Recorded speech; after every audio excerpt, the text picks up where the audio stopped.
आपका अपना YouTube channel धमतरिया के गोठ में आप सबका स्वागत है। धमतरिया के खास मुलाकात में आज कांग्रेस के युवा नेता, युवाओं के प्रेरणा स्रोत आनंद पवार जी हमारे स्टूडियो पहुंचे हुए हैं। मैं उनका स्वागत करता हूं। आनंद भैया, धमतरिया के गोठ में आपका स्वागत है। नमस्कार। मैं मां विंध्यवासिनी को प्रणाम करते हुए शिव के सामन और विष्णु के पावन पुरुषोत्तम मास की सभी भक्तों को बधाई। आनंद भैया, आने वाले कुछ माह बाद प्रदेश में विधानसभा चुनाव होना है। इसको लेकर कांग्रेस की तैयारी जिले में कैसी नजर आती है? देखिए, कांग्रेस में जो तैयारी है वो जमीनी स्तर पर बहुत पहले ही प्रारंभ हो चुकी है। 2 साल पहले माननीय मुख्यमंत्री जी रायपुर स्थित राजीव भवन में अपनी पूरी टीम के साथ और उस समय के पीसीसी के जो अध्यक्ष थे मोहन मरकाम जी, और उसके बाद अभी वर्तमान में पीसीसी के जो अध्यक्ष हैं दीपक बैज जी, उनके साथ मिलकर एक व्यापक और वृहत तैयारी चालू कर दिए हैं। आज भी माननीय मुख्यमंत्री जी का रायपुर में दूधाधारी मठ के पास से डोर टू डोर जनसंपर्क एक एक घर में जाके शुभारंभ है माननीय दीपक बैज जी, माननीय शैलजा कुमारी जी और माननीय भूपेश बघेल जी के साथ। तो उसी तारतम्य में शहर में भी, धमतरी जिले में भी कल भी मीटिंग है। कल भी हमारा जो एक संकल्प शिविर और बूथ लेवल के प्रशिक्षण शिविर के तारतम्य में मीटिंग आहूत की गई है और लगातार मीटिंगें और कार्यकर्ता सम्मेलन करके और बूथ जोड़ो, यूथ जोड़ो के माध्यम से कई प्रकार के अलग अलग स्तर में तैयारी चालू है। चुनाव के कुछ माह पहले पीसीसी अध्यक्ष को बदलना, नए पीसीसी अध्यक्ष की नियुक्ति, ऐसा लगता है कहीं ना कहीं कांग्रेस में गुटबाजी की वजह से ये सब काम हो रहा है? देखिए, तो परिवर्तन संसार का नियम है और लगभग 4 साल हमारे मोहन मरकाम जी ने एक शानदार अपना परफॉर्मेंस दिया और उसी के बनिस्बत उनको कैबिनेट मंत्री भी बनाया गया तत्काल।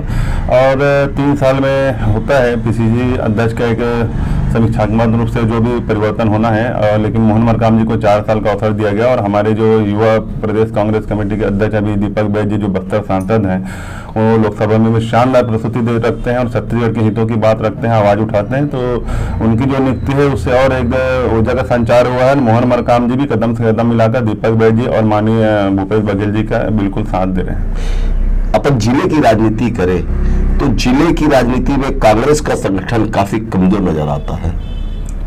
इसको लेकर आप क्या कहना चाहते हैं? देखिए, कांग्रेस जिला कांग्रेस कमेटी के माध्यम से लगातार जनहित की बातों को जनता तक पहुंचाया जा रहा है। जो भूपेश बघेल जी की सरकार की जो उपलब्धियां हैं, जो जनहित के विकास कार्य हैं, उनको जिला कांग्रेस कमेटी के संगठन के माध्यम से, उनके पदाधिकारियों के माध्यम से जनता के बीच पहुंचाया जा रहा है।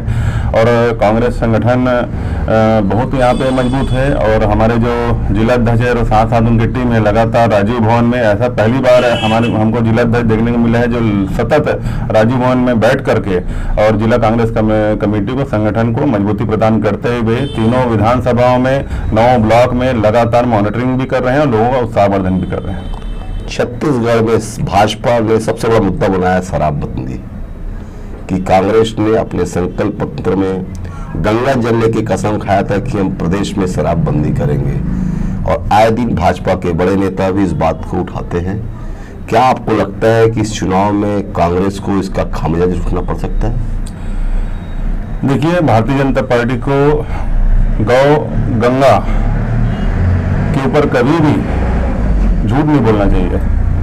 पहले गौ के नाम पर इन्होंने लोगों को बरगलाया, जनता को गुमराह किया, लेकिन आप देख रहे हैं कि गोधन योजना जो छत्तीसगढ़ में संचालित हो रही है, आज पूरे देश में रोल मॉडल बन चुके हैं। योगी आदित्यनाथ से लेकर नरेंद्र मोदी तक इनकी समीक्षा कर रहे हैं और उसको लागू करने का प्रयास रहते हैं। और दूसरी बात गंगा की बात है, तो गंगा को कितना साफ किया भारतीय जनता पार्टी ने, गंगा योजना बनाकर वो सबके सामने है और गंगा कितनी साफ हुई है वो सबको जानकारी है। और गंगा जल लेकर कांग्रेस ने कर्जा माफी और धान खरीदी की बात की थी और उसी दिन घोषणा पत्र में शराबबंदी के लिए भी किया था। लेकिन शराबबंदी एक सामाजिक बुराई है और सामाजिक बुराई को समाज को जागरूक करके ही दूर किया जा सकता है। मेरे और आपके घर में भी कहीं न कहीं ये बुराई अंदर घर कर गई है। तो मैं ये चाहता हूं कि भारतीय जनता पार्टी के जो साथी हैं, जो विधायक हैं, जब माननीय मुख्यमंत्री जी ने शराब बंदी की एक समिति बनाई थी और उसमें नाम मांगे थे भारतीय जनता पार्टी से, तो उन्होंने नाम तक नहीं दिया था। और ये हमारे छत्तीसगढ़ में बहुतायत में बहुत संख्या में आदिवासी भाई हमारे वास करते हैं, जिनके कर्मकांडों में, परंपरा में ये शराब की प्रथा प्रचलित रहती है। तो बहुत चीज़ों को समीक्षा करके, और माननीय मुख्यमंत्री जी ने कहा भी कि जैसे कोरोना काल में जब शराब बंदी हुई थी तब लोग सैनिटाइजर पी के, कई लोग जहरीली शराब और सैनिटाइजर पी के उनके मतलब अंत हो गया था, जीवन का अंत हो गया था। तो वैसा ना हो करके शराब एक नीति बनाई जाए, उस नीति में व्यापक रूप से सभी दल के लोग दलगत राजनीति से ऊपर उठकर आएंगे, तभी ये शराब के प्रति जो जागरूकता है, जन जागरूकता है और समाज में एक कुरीति है, उसको अपन दूर कर सकते हैं। धर्मांतरण को लेके छत्तीसगढ़ में ऐसा माना जा रहा है कि कांग्रेस सरकार बनने के बाद धर्मांतरण बहुत तेजी से हुआ है, इसको लेके आप क्या मानते हैं?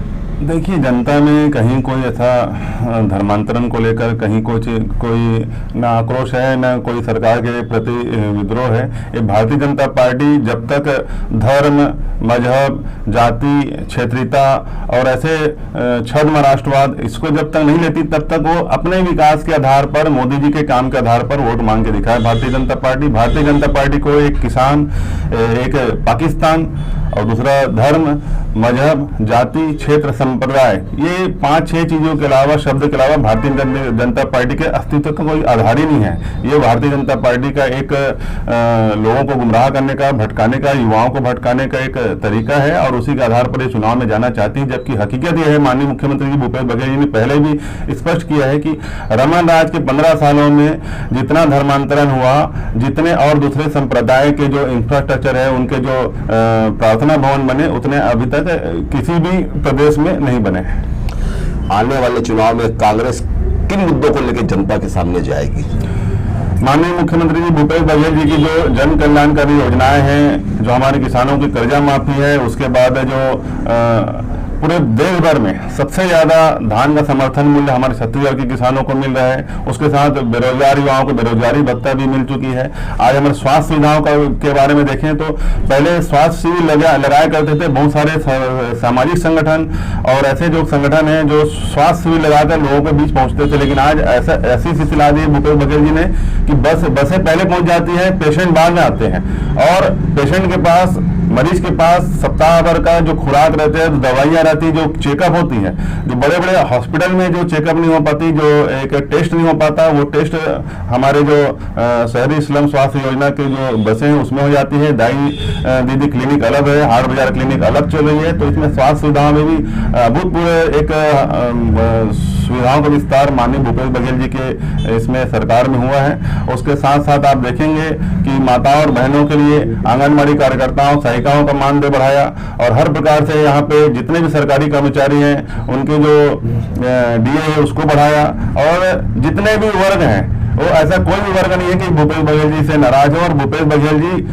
के जो आगे जो आधार है, जीत का आधार वही होगा, भूपेश बघेल जी का चेहरा हमारी कांग्रेस पार्टी का जीत का आधार होगा। और दूसरा, छत्तीसगढ़ ओलंपिक के माध्यम से जो छत्तीसगढ़ की संस्कृति है, जो छत्तीसगढ़ की परंपरा है, वो व्यापक रूप से भूपेश बघेल जी ने बारीकी से, चूंकि वो खुद एक माटी पुत्र हैं, धरती पुत्र हैं, तो वो जानते हैं कि जमीनी हकीकत क्या है। और उस सब परंपराओं को पुनर्जीवित करके जो रमन राज में पूर्णतः अस्तित्वहीन हो चुका था और एक प्रकार से विलुप्त प्राय हो चुका था, उसको पुनर्जीवित करके भूपेश बघेल जी ने जो काम दिखाया, वाकई में जो छत्तीसगढ़ महतारी का जो आदर्श बेटा है उसकी मिसाल भूपेश बघेल जी ने यहाँ पे प्रस्तुत की है, जो वाकई में पूरे ऑल इंडिया में, पूरे देश भर में चर्चा का विषय भी है और उसको लोग अनुसरण भी कर रहे हैं। कांग्रेस के नेताओं ने इस बार छत्तीसगढ़ में 75 पार का जो नारा दिया है, क्या आपको लगता है कि कांग्रेस का ये नारा सही में पूरा हो पाएगा?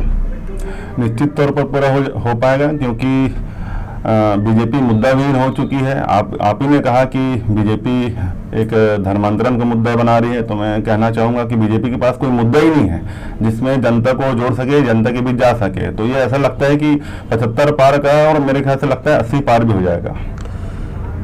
शराब घोटाला, नरवा घुरवा वाड़ी और घोटाला जिसको लेकर, कोयला घोटाला, कई नेता, कई अधिकारी ईडी की रडार पर हैं। क्या लगता है कि भाजपा को इस चुनाव में इससे फायदा मिलेगा कि कांग्रेस को मिलेगा इस सब घटनाक्रम से?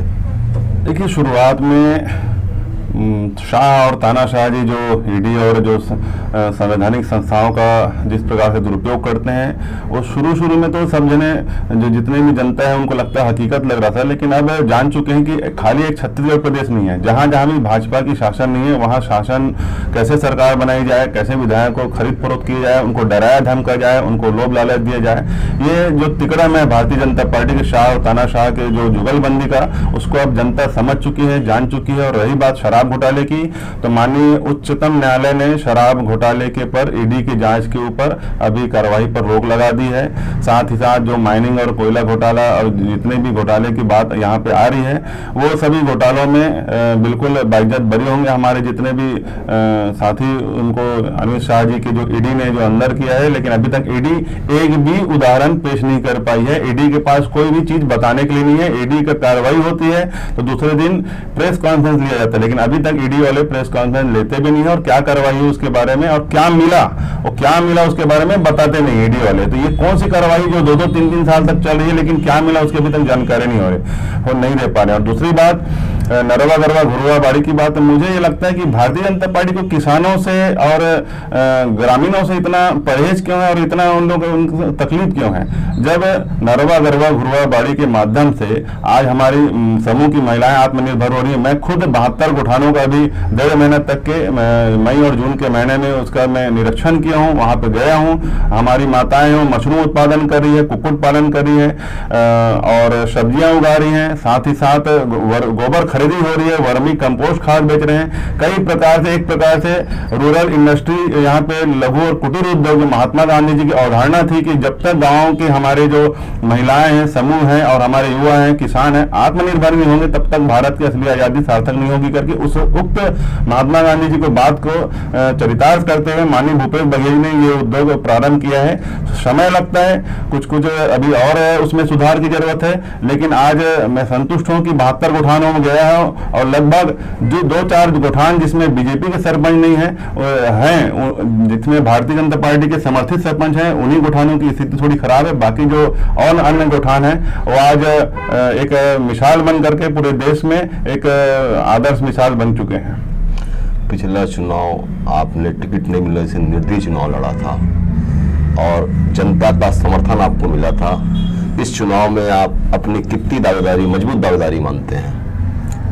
देखिए, पिछला चुनाव जो एक धमतरिया के कोर्ट में बैठा हूं, तो धमतरिया के ऊपर ही, टाइटल के ऊपर मैंने पिछला चुनाव लड़ा था। और सभी जानते हैं कि पिछला चुनाव मैंने कुरुद के खिलाफ लड़ा था, जो कुरुद के एक तथाकथित पूर्व मंत्री के जो यहाँ पे हस्तक्षेप बहुत ज्यादा है धमतरी में।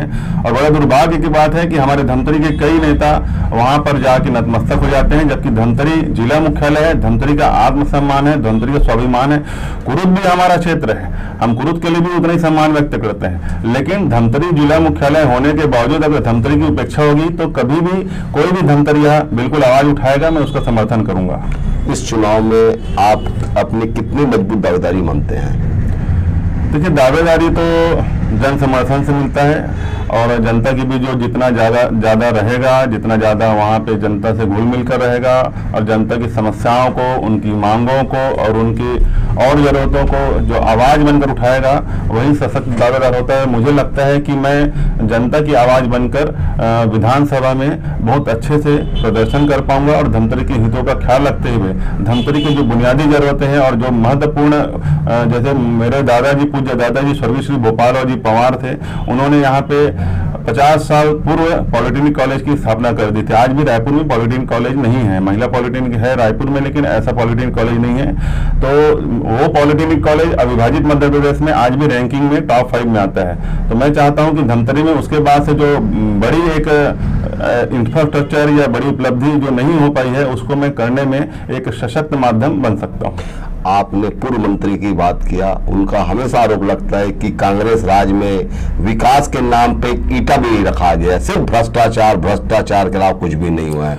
उसको लेके आप क्या कहना चाहते हैं? मैं माननीय मंत्री जी से कहना चाहूंगा कि आप भ्रष्टाचार की बातें करते हैं तो भ्रष्टाचार का आरोप भर लगाते रहते हैं। आप छोटी छोटी बात के लिए अपने ईगो को संतुष्ट करने के लिए एसपी कार्यालय तक में धरना दे देते हैं मंत्री होने के बावजूद, पूर्व मंत्री होने के बावजूद। तो भ्रष्टाचार के लिए आप आंदोलन और धरना प्रदर्शन और सदन में आवाज क्यों नहीं उठाते? मैं कहना चाहता हूँ कि भारतीय जनता पार्टी के लोग रेत खदान की बात करते हैं, लेकिन हाईवा को रोकने के लिए कोई बात नहीं करते। और वहां के जो नेता है, जो भी जनप्रतिनिधि है भारतीय जनता पार्टी के जिले में, वो लोग सदन में और सड़क में रेत खदान के विरोध में बातें नहीं करते। सड़क की मांग तो करते हैं, लेकिन रेत खदान के विरोध में कोई बात नहीं करते। मैं अजय चंद्राकर जी से कहना चाहता हूं कि हमारे जो गौ माता है, उसके गोबर को राजकीय चिन्ह के रूप में उपहास उड़ाया था। आज उसी गोबर को खरीदने के लिए योगी आदित्यनाथ और नरेंद्र मोदी जी भी माननीय भूपेश बघेल जी का अनुसरण कर रहे हैं। तो आज क्या कहना चाहेंगे अजय चंद्राकर जी? और किसी भी किसान का कर्जा माफ हुआ हो या किसी का बिजली बिल हाफ हुआ हो तो तुरंत इस्तीफा दे दूंगा बोलते थे अजय चंद्राकर जी। तो अजय चंद्राकर जी इतनी बात कह चुके हैं, उनको मालूम भी नहीं है कि मैं कब कौन सी बात कर चुका हूं, और हमेशा वो घेरे जाते हैं। सड़कों की हालत को लेकर काफी आंदोलन हो रहे हैं। सड़कों को लेकर कई लोगों की जानें जा चुकी है। सबसे बड़ा मामला है खरेंगा दोनर मार्ग, जिसकी हालत देख के रियल में मतलब लोगों में डर की भावना है। कई बार आंदोलन हुआ, लेकिन अभी तक सड़कों का निर्माण नहीं हो पाया है। इसको लेके आप क्या कहना चाहते हैं?